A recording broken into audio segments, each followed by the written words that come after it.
Good evening everyone. पहले के class में हम लोग आज चौथे दिन एक नया चीज सीखने वाले हैं। Backup and restore company. Backup के अंतर्गत हम ये सीखते हैं कि किसी कंपनी का जो डाटा है उसका एक डुप्लीकेट कॉपी टैली से बाहर किसी फोल्डर में कैसे स्टोर करें। टैली का जो डाटा है टैली से बाहर किसी नए फोल्डर में कैसे स्टोर करें।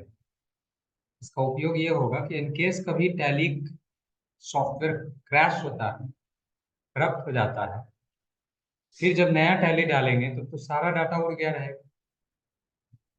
तो डाटा की रिकवरी के लिए जो बैकअप होगा वो उस समय हमें काम आएगा। तो उसको रिस्टोर करेंगे तो मुझे फिर सारा चीज़ अप टू डेट मिल जाएगा, कोई कठिनाई नहीं होगी। तो उसके लिए पहले बैकअप करके रखना पड़ेगा। उसका तरीका कुछ इस प्रकार है। आप पहले डाटा टैब में जाइए, बैकअप नाम का ऑप्शन है, इंटर प्रेस करिए। जो खुलेगा उसमें से किस किस कंपनी का बैकअप करना है उसको सिलेक्ट करिए। कंपनी का नाम जैसे केसीटीसी सीतामढ़ी लिया जिसका नंबर है 1,01,000। और भी इसमें है लेकिन हम एक ही ले रहे हैं, एक ही का बैकअप करना है। तो ये बैकअप कहाँ रखा जाएगा तो डेस्टिनेशन दिखा रहा है डी के साथ, हम बस क्लिक किए वो ले लिया। अब ऊपर जो डेस्टिनेशन पाथ है बैकअप का जहाँ पे वो रखाएगा वो जगह पर आपको फोल्डर का नाम देना है। मान लीजिए डी ड्राइव के अंदर केसीटीसी नाम का कोई फोल्डर हम बनाना चाह रहे हैं तो केसीटीसी लिख रहे हैं, क्या क्या लिखे हैं वो देख लीजिए। D:/KCTC ऐसा लिख रहे हैं, एंटर। अब ये जो नाम लिखे हैं ये उसमें पहले से उपलब्ध नहीं है। जब एंटर मारेंगे तो वो लिखेगा ये नहीं है, डज नॉट एग्जिस्ट। फिर नीचे ये भी लिख रहा है क्या बनाना है इस नाम से, तो आप एंटर करिए, मतलब बन जाएगा। नहीं बना है तो बन जाएगा। और इस साइड में आपको दिखाई देगा वहां, यानी बन के रेडी हो गया। क्या उसको लेना है, फिर आप एंटर कीजिए, माउस नहीं छूना है ना। फिर वो लिखा हुआ आपको यहाँ दिखने लगा और फोल्डर का नाम भी आ रहा है, इसका कंपनी का नाम। अब आप एंटर प्रेस करिए तो फिर ये क्या कर रहा है, दूसरा कंपनी सेलेक्ट कर रहा है बैकअप के लिए। नहीं लेना है हमें कोई भी। अब क्या करेंगे, एंड ऑफ लिस्ट इधर से, and then enter, and enter. Wait, okay, आपका बैकअप क्रिएट हो गया। अब मैं क्या कर रहा हूँ, कंपनी में जाके अल्टर, ये ऑप्शन इसलिए ले रहे हैं कि हमें इस कंपनी को डिलीट कर देना। ऑल्ट डी प्रेस करेंगे, मैसेज आएगा डिलीट करना है, यस और नो। यस, तो एंटर प्रेस करिए। फिर पूछेगा are you sure, again enter. आपका कंपनी इस लिस्ट से गायब हो गया। केसीटीसी सीतामढ़ी 1,01,000 नाम से था जो इसमें अब नहीं रहा। बाहर आएंगे, इसको फिलहाल मिनिमाइज करिए और चलिए दिस पीसी के अंदर डी ड्राइव में। ये है डी ड्राइव, तो इसमें केसीटीसी नाम का एक फोल्डर होगा, ये रहा। और इसको खोलिएगा तो इसमें TBK नाम का एक फाइल बनेगा, है ना, टैली बैकअप। इसमें भी आ रहा है 1,00,000 के यहाँ पर, है ना। ये जब खुलेगा तो टैली में खुलेगा, बाहर आप चाहिएगा देखना तो डाटा नहीं दिखेगा। ये टैली का बैकअप है तो टैली में ही खुलेगा। इसको आप बंद करें और टैली खोलिए तो आप बैकअप देख चुके हैं। अब आपको डाटा चाहिए, रिस्टोर करना पड़ेगा। अब हम सीखते हैं रिस्टोर का प्रोसेस। डाटा टैब में जाइए, अब नीचे वाला ऑप्शन लीजिए रिस्टोर का, एंटर कीजिए। तो अब जो है डेस्टिनेशन पाथ जो होगा वो आपका टैली का डाटा होगा। अब डाटा कहीं और से आ रहा है और टैली फोल्डर में जाएगा। टैली का फोल्डर कहाँ रहता है, जनरली सी ड्राइव के अंदर यूजर्स, यूजर्स के अंदर पब्लिक, पब्लिक के अंदर टैली प्राइम, और उसके अंदर डाटा रहता है। ये रहने देंगे, इसमें कोई चेंज नहीं करना है, इस बात को याद रखिएगा। ये अब चेंज नहीं होगा। बैकअप करते समय चेंज किए थे क्योंकि बाहर भेजना था, लेकिन अब लाना यहीं पर है और पहले से ही आ रहा है। तो इसलिए उसको रहने देंगे। अब हमें क्या खोजना है, कंपनी कहाँ है। तो कंपनी देखिए यहाँ पर आ रहा है 1,01,000, अपने आप आ रहा है, इसको आप ले सकते हैं। एक और आ रहा है मैन्युफैक्चरिंग ऑर्गेनाइजेशन, ये हमें नहीं लेंगे, है ना, एंड ऑफ लिस्ट। रिस्टोर हो गया, लेकिन ये अभी जो आ रहा है इसमें वो अपडेट नहीं लेगा जब तक एक बार बंद करके दोबारा नहीं खोले। तो आप इसको एक बार टैली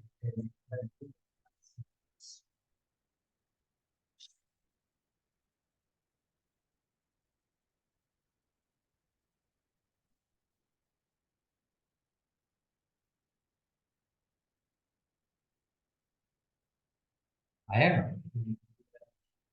एक बार बंद करके जब दोबारा सॉफ्टवेयर खोलेंगे तो अपडेट हो चुका रहेगा, तो फिर जो आया हुआ कंपनी हो लिस्ट में आएगी। ये है रीस्टोर।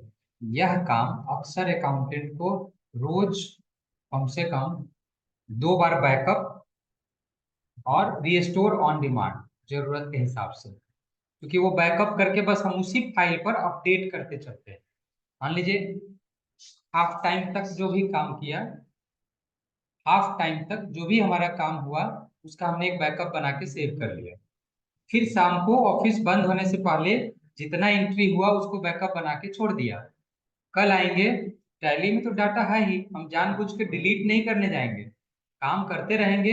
ये रूटीन बना लेंगे कि हर दिन हाफ टाइम के बाद का डाटा बैकअप करके तब सिस्टम बंद करेंगे। लंच ब्रेक के आएंगे बाद फिर काम शुरू करेंगे, फिर शाम को जाने से पहले बैकअप करके छोड़ देंगे। उसकी कब जरूरत होगी, इन केस कभी सिस्टम स्टार्ट नहीं हो रहा है, आए काम करने स्टार्ट किए, पता चला स्टार्ट ही नहीं आ रहा, पावर ही नहीं आ रहा, है ना। या कुछ ऐसा हुआ कि उसमें सॉफ्टवेयर दोबारा डालने की अब जरूरत पड़ रही है।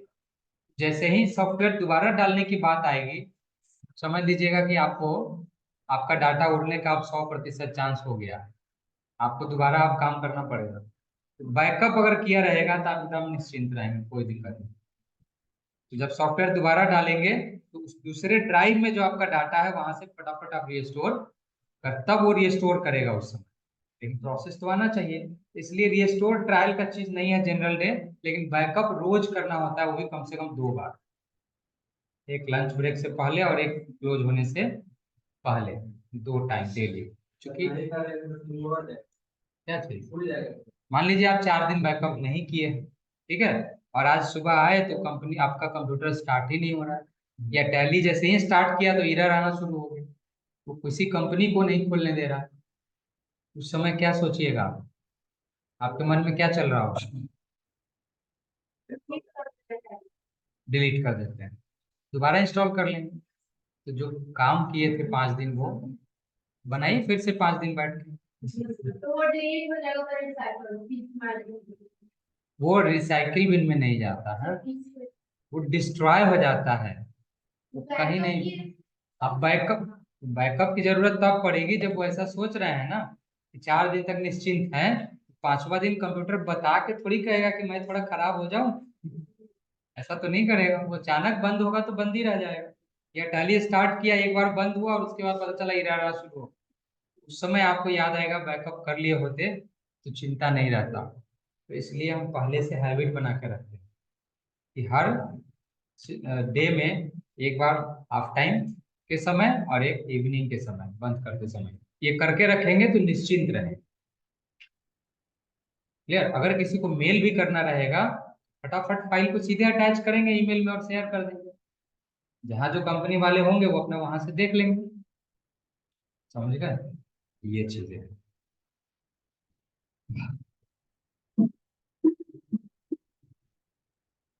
अब कोई कंपनी एक खोल लीजिए,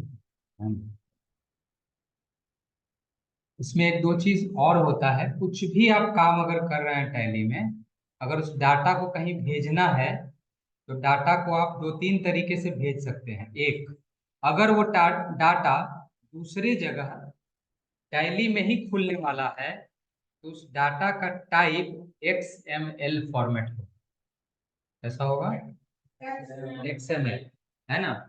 या दूसरा एक्सेल भी हो सकता है अब नए वाले के हिसाब से, पुराने में तो सपोर्टेड नहीं था। टैली ERP9 जब तक था, सिर्फ XML फॉर्मेट जो है, XML इसका फुल फॉर्म होता है एक्सटेंसिव मार्कअप लैंग्वेज। याद रखिएगा, ये एग्जाम में पूछा जाता है कि XML का फुल फॉर्म क्या होता है। XML फॉर्मेट का फाइल ही टैली में रीस्टोर होता है या इंपोर्ट होता है ना। अदरवाइज ऐसे जनरल कोई फाइल भेजते हैं, हम लोग कैसा यूज करते हैं, ज्यादातर फाइल PDF यूज करते हैं भेजने में, मंगाने में, या फिर एक्सेल में। हिसाब किताब का चीज है तो एक्सेल में, और नहीं तो PDF में।